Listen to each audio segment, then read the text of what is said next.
It's so pitiful, the amount of videos lately that I have felt compelled to do. You know what I want to talk about? I'll tell you what I want to talk about. I want to talk about the Epstein video, or victims. They had a big press conference like a fucking month ago at this point. And I'd love to talk about that. I'd like to talk about Mamdani. I'd like to talk about another fucked up thing that's going on in Canada. There's all sorts of fun things that I want to talk about, but I feel compelled to at least just be one more voice out there in the world doing the fucking PSA that apparently must be done. Don't take Tylenol for the giggles if you're pregnant. And certainly don't take a fistful of the motherfuckers for any reason. We'll start there. This is where we'll start. The first thing you have to see before anything else must be, if you're pregnant, don't just take Tylenol for fun. Like, it's... and if you're pregnant or not pregnant, don't take a shit ton of them. It's just not good for you. The trouble with loyalty to a cause is that the cause will always betray you. So, I got a comment that I felt was an amazingly just and worthwhile question to ask. I'm so excited to answer this question. Ready? I'm just curious, sir. Do you generally believe, in general, whatever the official narrative is for high-profile events in the news?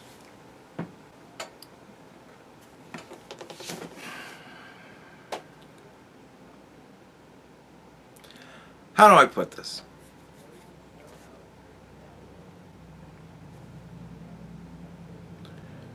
You remember Jussie Smollett, right? Everybody remembers Jussie Smollett, right? Jussie Smollett lives in Chicago. He is a gay black man. Normally that wouldn't matter, but in this story, it has to. Leaves his apartment in Chicago at 2 o'clock in the morning in sub-temperature weather. I think it was like -9, but for some reason I also want to say -14 or 12 or something like that. Like, there's a bunch of numbers that are kind of going through my head. It was a while ago, but it was at least -2, right? We'll say that. It was fucking cold. 2 o'clock in the morning, fucking cold. I'm hungry. I'm going to Subway. Walks. It's a Subway. Now look, man. Right there. I'm kind of like... But then I think to myself, hey man, sometimes, you know, you tie one on. It's like 2 o'clock in the morning. You go to Sheetz. If you're that drunk, you kind of gotta walk, you know, like, I gotta get a sub, man. I've never walked, but I've done that shit, you know what I mean? I'm hungry at 2 o'clock in the morning. I used to live that kind of life. Man, my day used to be, I slept from like 4 a.m. to noon. And then I would wake up, do YouTube all day, essentially, and then I would fucking go to bed again at 4 o'clock in the morning. And there were some times, it'd be like 2 o'clock in the morning, I'd be like, fuck man, I'm hungry. I meant to eat hours ago. I'm just going to go grab a quick sub. And eat half sub, put the other half in the fridge for the morning. Afternoon, right? And I've done that before. So I'm kind of like... It's also Chicago. He could literally be walking like 2 blocks to the Taco Bell down the street. Like, alright, whatever. Right? I will suspend disbelief for now. On his way back home, 2 white men in MAGA hats and Donald Trump t-shirts attack him, beat him, pour bleach on him, tie a noose around his neck, and tell him, and I quote, "This is MAGA country. Chicago." In like 2017. This is MAGA country.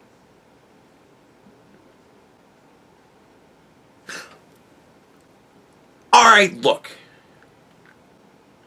If it is indeed 2 white racist, homophobic men or whatever, and they're attacking this guy, in that situation, I can believe that they would say this is MAGA country. It's like a threat. It's like a...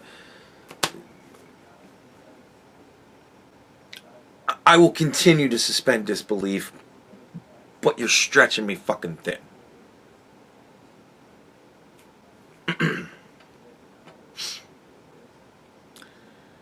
After this attack, Jussie Smollett goes back home with the sandwich. Alright, fuck you. Now, there's no way that those guys are going to be kind enough to not punt that motherfucker across the street. There is no way that those guys are going to beat him, pour bleach on him, taunt him, tie a noose around his neck, and let him go with that sandwich. They're taking the sandwich. They're stomping on the sandwich. They're going to throw the fucking sandwich. Kick the fucking... There's no... They'll tear the sandwich bag apart in their bare hands. He'll hand one to the one guy, take a bite out of the other one. It's MAGA country. There's no fucking possible way that motherfucker went home with that sandwich. Not if everything else you told me was correct.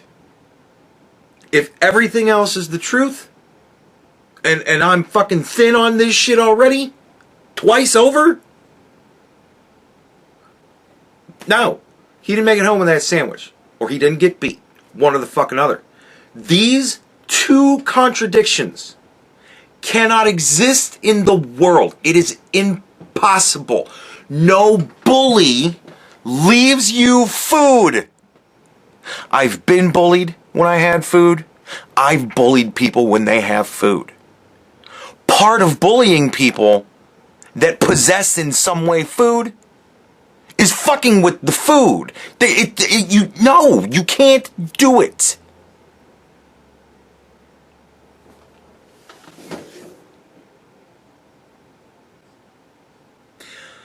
I don't care what the rest of the story is. It's bullshit. The whole thing's bullshit. And what did we find out? It was all bullshit.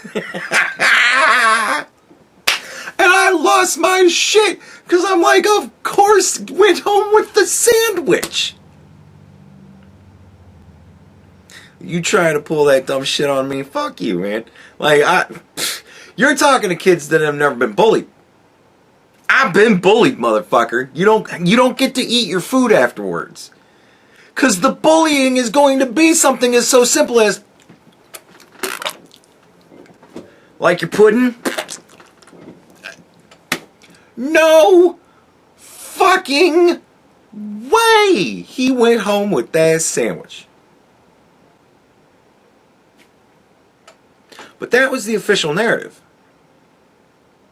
And I laughed my ass off trying to pull that shit on me.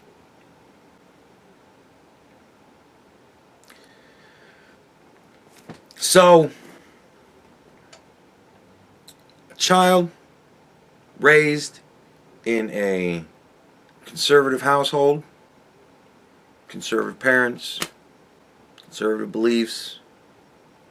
He goes off to college, and in 6 months, he's dating a transgender girl that's a furry. He hooks up and gets around all these transgender people, groups, Discord servers and all that. He gets so radicalized and so hateful that he devises a plan to do something about it. 6 months.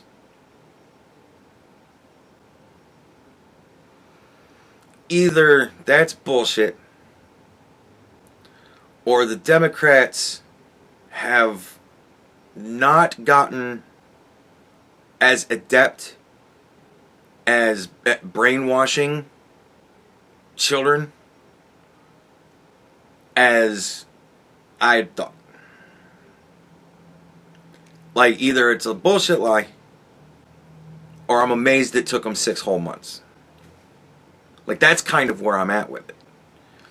But I understand people could go, man, 6 months, that's a short amount of time to brainwash somebody. But, you know, if you're plugging some dude in the dick and the boy pussy's good, you can be convinced of a whole lot of shit between the sheets in a very short amount of time. This I can tell you from unfortunate personal experience.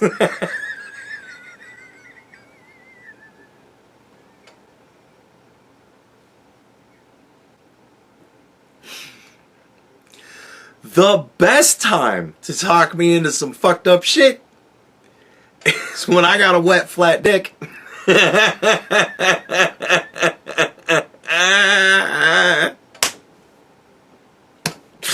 And you got a load on your tits. Like, that is the best time to convince me to do some shit. Just saying. So,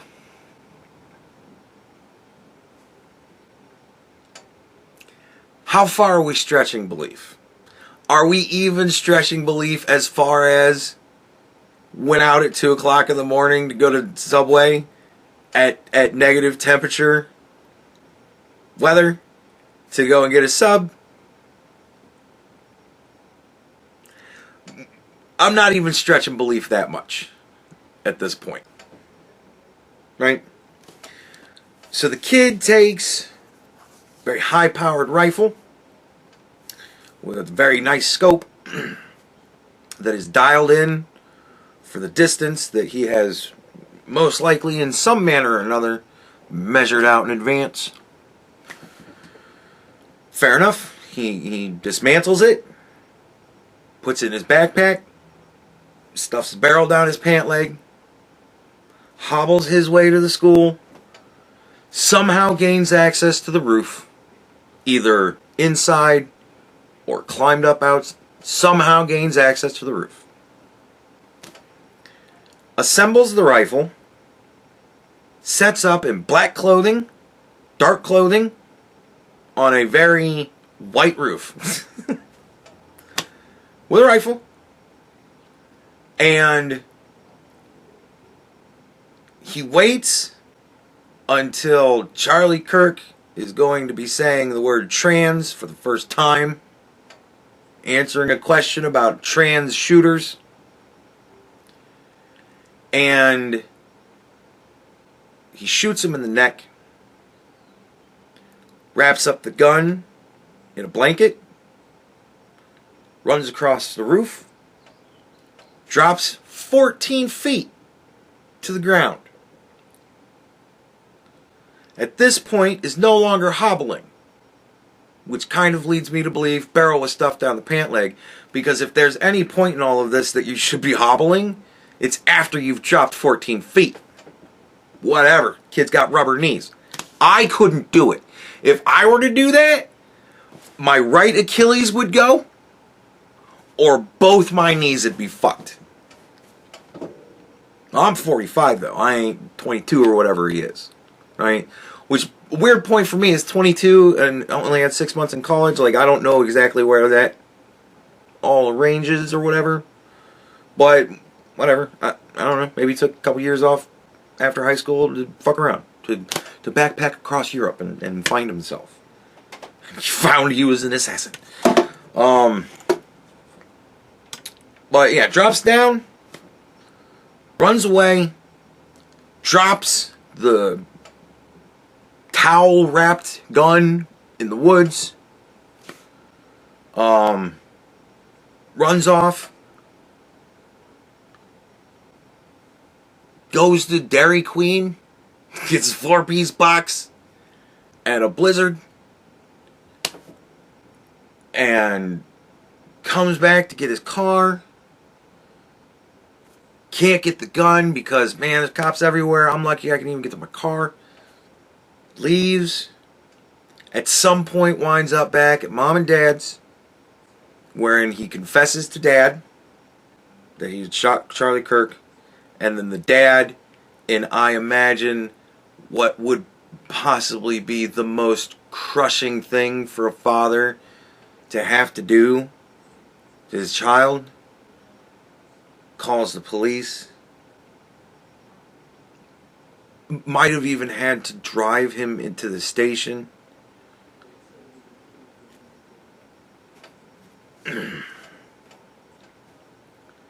Kid's arrested, and here we are.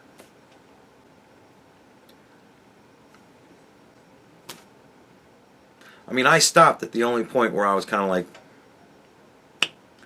everything else makes total and utter absolute sense to me. Provided he was radicalized in 6 months through Discord servers and boy pussy. All of the rest of it, honestly, I can tell you, factually happened. Saw the fucking video evidence of it. Like, I watched the video of him dropping down the building. Right? I watched the video of him hobbling across the street going towards the campus. I saw him ducking and dodging and weaving behind cars and garages and stuff like that. I saw the picture of him on the stairs. This is the fucking guy. And I read the text messages where he told his furry friend that he had done it. And I don't want you to be involved, my love. And all that fucking weird shit. And yeah, it's weird. Because I'm guessing it's him trying to cover for whatever they's involvement was.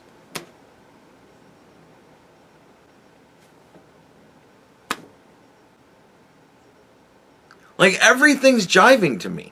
There is yet to be a made it home with the sandwich moment. Where's your made it home with the sandwich moment? What's so unbelievable to you? The possible bug that somebody saw fly by really quickly as the shot was going off? Some weird artifact in the fucking thing, like, oh, it's a bullet from a different way because the guy had a cell phone shaped gun and like, I have yet to see anything that anybody has put out to contradict or conflict with any of it, where I haven't been looking at the video like I'm looking at a picture of a flying, or a video of a flying saucer, going, I can't entirely tell what the fuck it is, but it looks fake. Like, I don't know what the fuck this is. I have no reason to go against the official narrative. Maybe you do, and if you do, I would love to know what it is. But if it's something I've already seen, I'm going to be like, no. Like,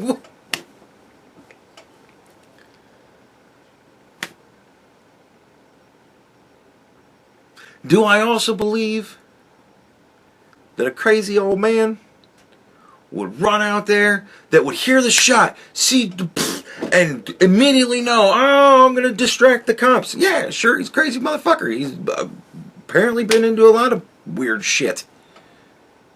Like, is it so unusual that he was at 9/11 and this and this and this and this? Who the fuck is saying that? Is he saying that? He's a crazy guy that tried to distract the cops, wouldn't cooperate, allowed himself to be depantsed by gravity, and then carried to the car, wherein he told them, I got child porn. Now, I don't even know the validity of that, other than it's what is reported. But it makes sense to me that a crazy old man who's a pedophile would do something wild, like run out and say, I killed him, shoot me. And then wind up having the crushing moment of guilt where he confesses. That kind of shit happens with pedophiles a lot. They tend to turn themselves in weird little fucked up ways, or they tend to go crazy and kill a whole bunch of people in themselves. Like, it's a thing that happens. Like, there's a lot of guilt that actually goes with it. I've watched crazy psychological TV shows and documentaries and shit like that. But it does happen. I could see this happening. I don't know the validity of any of it, though. And honestly, in the whole situation, I couldn't fucking care less about crazy old man George Zinn. I don't care about him. I care about the fucker that killed Charlie Kirk. Yeah, it seems like there's a whole conspiracy of things. We got the kid on the rooftop, and we got the old man, and then we got the dude with the cell phone shaped gun, and we got the guy that, you know, maybe, look, maybe here's the thing. With the barrel in the backpack, he was walking funny. Maybe he hid that barrel where his girlfriend likes to put his dick. You ever think of that? Maybe that's why I was walking so funny. Had it fucking rammed up his ass. I don't know. But you want to give me a rifle and have me transport it to a building in a backpack? I'll make it fucking happen. If I want it to happen bad enough, it'll happen. I think that was kind of his philosophy on this. I want this to happen bad enough. And if you want something to happen bad enough, maybe the reason why this is so surprising to so many people is you aren't fucking men. I'd love to posit that question to Joe Rogan. Maybe it's because you're not fucking man enough to understand that if you want something to fucking happen, you figure it fuck out. That's some man shit. Anybody want to argue with me on that? That's what men fucking do.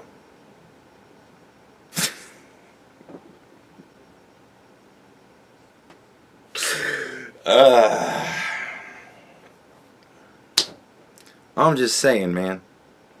He had one moment in life where he was a top. And it's going to cost him the rest of his fucking future. Because he's a piece of shit. I bet you he ain't going to be fucking many dudes in prison. Seems to me he's going to be getting a lot of dick. I hear a very deep bass voice saying, so I understand you like guys, in his future.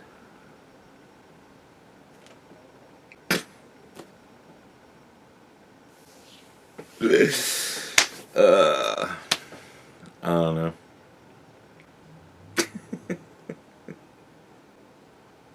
I have no reason to not believe the official narrative. This isn't Jussie Smollett. So, there you go.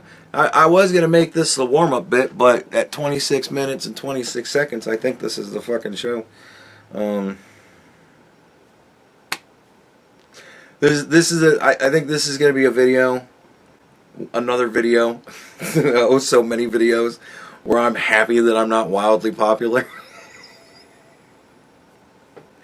Because I guarantee you, a whole bunch of just dickheads would cut up that. Well, that's some fucking man shit. You make that shit.